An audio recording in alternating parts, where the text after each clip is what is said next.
This is the accusation. They're throwing around the word treason. I hate to say this, but President Barack Obama, there is now incontrovertible evidence that he was the spearhead of a seditious conspiracy to subvert the will of the American people and overthrow the United States government back in 2016. They're saying that Obama knew that Russia did not meddle in the election, did not have any. Barack Obama was once celebrated as the symbol of hope, but today, his legacy is under heavy criticism. Joe Rogan doesn't hold back. With sharp commentary and no tolerance for political showmanship, Rogan tears apart the charm, the speeches, and the carefully built image to reveal a presidency full of contradictions. From big promises that turned into weak results, this breakdown hits hard. The shine is fading, the rehearsed story is collapsing, and the truth is starting to cut through the illusion that was so carefully built. No. He gets a glass of Flint tap water, and I swear to God, he drinks it like this. Watch this. Can I get some water? I really did need a glass of water. This is not a stunt. You're doing something isn't a stunt. You have to. It's 100% a stunt. When was the last time a president stopped a speech to ask, "Can I get a glass of water?" They would never do that. They would have water ready for him. Barack Obama moves through history like someone who just discovered his own Wikipedia page and keeps refreshing it. The problem? Every update reads more like a fan fiction than the truth. Joe Rogan didn't need time to warm up. He came out swinging, pointing out that the emperor isn't just exposed. He's also trying to sell his clothes on Netflix. Obama did it, where he repeated that lie about Donald Trump talking about white supremacists, saying they're very fine people on both sides. Let's play it. Said that there were very fine people on both sides of a white supremacist rally. You had some very bad people in that group, but you also had people that were very fine people on both sides. And you had people, and I'm not talking about the neo-Nazis and the white nationalists, because they should be condemned totally. But you had many people in that group other than neo-Nazis and white nationalists, okay? That's crazy. I have never seen. The myth of Obama has been polished so often, it now shines like a mirror. Words like hope, change, and unity are repeated like slogans from 2008 that no longer hold weight. Rogan doesn't buy any of it. The way he takes apart Obama's record feels less like criticism and more like a full demolition, delivered with a grin. Beneath the smooth talk and presidential style, Rogan argues, was a man who controlled the game, avoided the blame, and escaped responsibility while staying above it all, like a guru with a drone strike button in his pocket. Absolutely must hold every one of these criminals accountable for the crimes that they committed. They are the most heinous crimes committed in American history. But yet promoted this idea. James Comey, John Brennan, Clapper, Rice, Biden was in the meeting. They briefed Barack Obama on Hillary Clinton's plan to, quote, tie Trump to Russia collusion lies. It consumed our national discourse. 8 years, Obama styled himself as the philosopher king of modern America. The slow, calm voice, the measured gestures, the professor-like vibe. It was all part of the act. But Rogan wasn't fooled by the rhythm of his speeches. Behind that carefully calculated calm, he says, was a presidency filled with moves so questionable that even magicians would be confused. People called him the cool president. Rogan's take? Being cool doesn't mean much if you're using it to cover public anger while pulling the strings from behind the curtain. Every other president got roasted. And one time, during the White House press correspondence thing, Obama went on stage and he roasted Trump.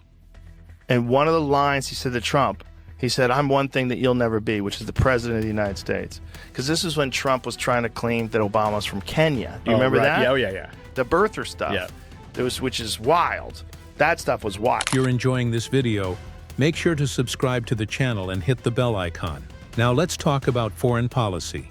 Obama turned exporting chaos into an art form, all while smiling. He carried out more drone strikes than a video game tournament. He spoke of peace but launched missiles like someone obsessed with fire, while holding a Nobel Peace Prize. Rogan didn't even have to exaggerate. He simply listed the countries Obama bombed, and suddenly that Peace Prize looked less like an honor and more like a participation trophy in the global intervention games. About Biden. Give me some volume and go full screen. What you know now, do you wish you had a third term?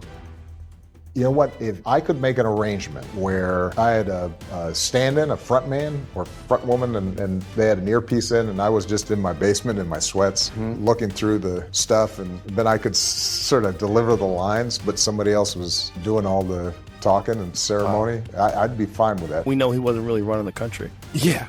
We used to think he was actually running the country, and now they're like, no, he didn't even see those executive orders. That was all And then there was his administration's close relationship with surveillance. The NSA spied on American citizens as if auditioning for Big Brother Constitution Edition, all while Obama delivered speeches about freedom and transparency. Rogan compared it to finding a hidden trapdoor in a magic trick.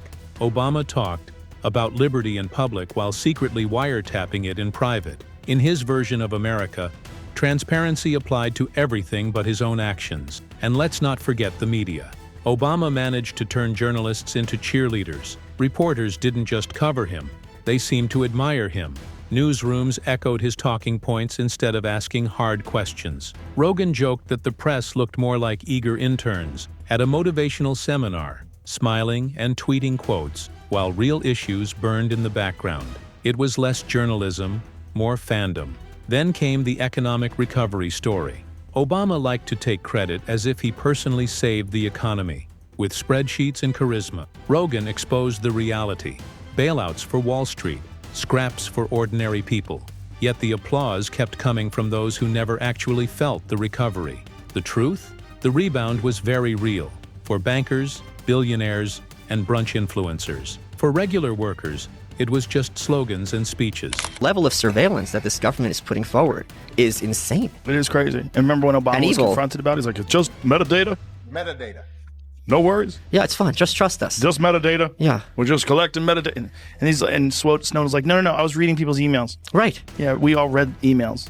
And there was some reporter, I forget her name, like they were deleted. She was on her computer and you could see the file being deleted right in front of her. She took a video with her camera. I think Ed Snowden should be allowed to walk free. Next came Obama's celebrity transformation. After 8 years in office, he didn't retire. He rebranded.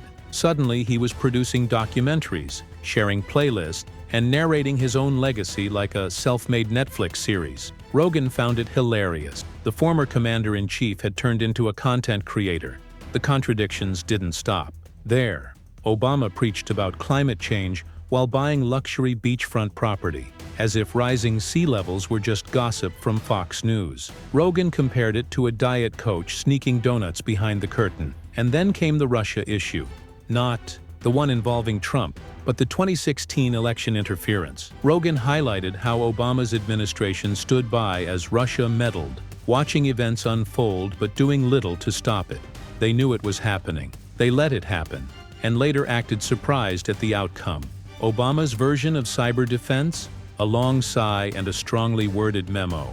Rogan ripped apart the idea that Obama rose above the fray, showing instead an administration that looked passive and disengaged. Yet they repeated that lie. Why would you place your faith in somebody who instituted a so-called Muslim ban? I just completely lost respect for Obama when he repeated that lie a few days before the election, knowing it's false. Who said that there were very fine people on both sides of a white supremacist rally? This just shows how desperate they were to keep Trump out, which is wild. Who sat down for pleasantries with Holocaust deniers?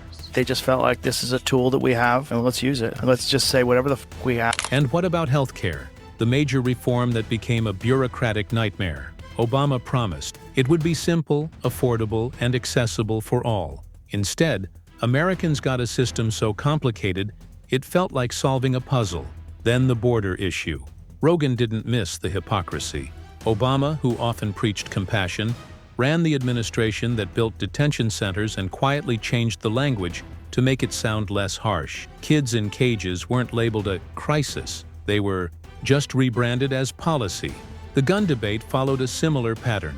Obama cried during speeches, gave passionate talks, but then did very little in terms of actual change. Rogan pointed out the gap between the emotion and the action. The words sounded sincere, but the follow-through was missing.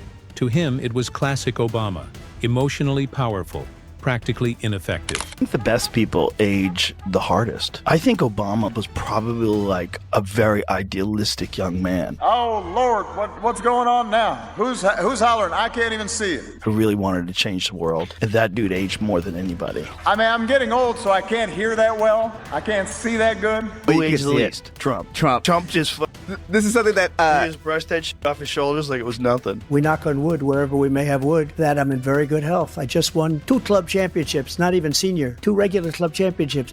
Rogan also tackled the cult of personality. Obama's followers treat him like a mix between Gandhi and a Silicon Valley CEO. The man can tweet something trivial, and the internet explodes. Rogan mocked it sharply. Obama isn't a philosopher. He's a brand, polished, promoted, and protected by nostalgia and media loyalty. Rogan reminded people of the outcomes: a divided nation, mistrust in institutions, and a record of punishing whistleblowers. Obama promised transparency, but no president came down harder on those who exposed government secrets. From Edward Snowden to Julian Assange, his administration went after truth-tellers instead of protecting them. Rogan found the irony almost funny. Transparency for the public, but secrecy for himself. Obama mocked him. Remember?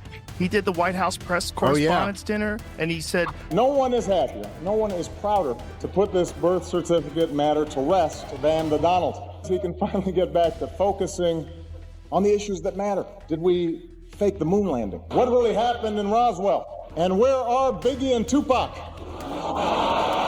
You see Trump in the audience going, Oh, he made fun you're of taunting a psycho. Yeah. Even as a private citizen, Obama can't resist stepping into the spotlight to give advice, often sounding like a detached uncle who hasn't kept up with reality. Rogan called him out for offering shallow insights and speaking with an air of superiority, as if he's the only adult in the room. That's not leadership, Rogan argued. It's just branding. For someone who held the most powerful office in the world, Obama now acts as if he was only a passenger on the ride. No mistakes, no regrets, just carefully crafted reflections and Spotify playlists. Even his memoirs were exhausting. 2 volumes of polished self-praise, heavy on storytelling but light on accountability. Rogan compared reading them to sitting in a sauna with a motivational speaker who only talks about himself, long, tiring, and leaving you with more questions than answers. And they gave that speech when he gave a speech on television, and everybody was like, fuck this. And then they go, it kind of just went away. It was one of the most beautiful moments in modern American history. People really actually stood up and stopped a war from happening. Today, I authorize the Armed Forces of the United States to begin a limited military action in Libya in support of an international effort to protect. Rogan summed it up. Obama's greatest skill wasn't governing. It was performance. The pauses, the glances, the polished delivery. It all created an image that seemed bulletproof. Even his failures were reframed as noble struggles. He wasn't just a leader. He became a franchise, like a political iPhone. Sleek, popular, but a little less useful with every new version. Meanwhile, America is still dealing with the consequences of his decisions. But Obama floats above it all, smiling, signing new contracts for documentaries, and protecting the polished brand. Underneath the smooth image is a legacy that might not survive closer examination. The curtain is slowly lifting, the applause is fading, and the once untouchable aura is dimming. Watching Daniel Negreanu, the great poker player, was on Tim Pool's show, and they were talking about his shift in political ideologies, and then a lot of it came from when they were accusing Trump of saying that thing that Obama repeated falsely during the campaign. He was talking about white nationalists and neo-Nazis and saying there's very fine people on both sides. But you also had people that were very fine people on both sides. And Negreanu, he had heard the clip where Trump said it, where it was edited. He'd never seen the full thing. And then once he saw the full thing, he was like, what the fuck? And it immediately made him realize, like, oh my God, they're lying. This is years after Daniel had known it was false. And then Obama's sitting right next to Trump and they're joking around with each other. Hey, pal, I know you're a neo-Nazi lover. You Because the truth is, charisma doesn't pay.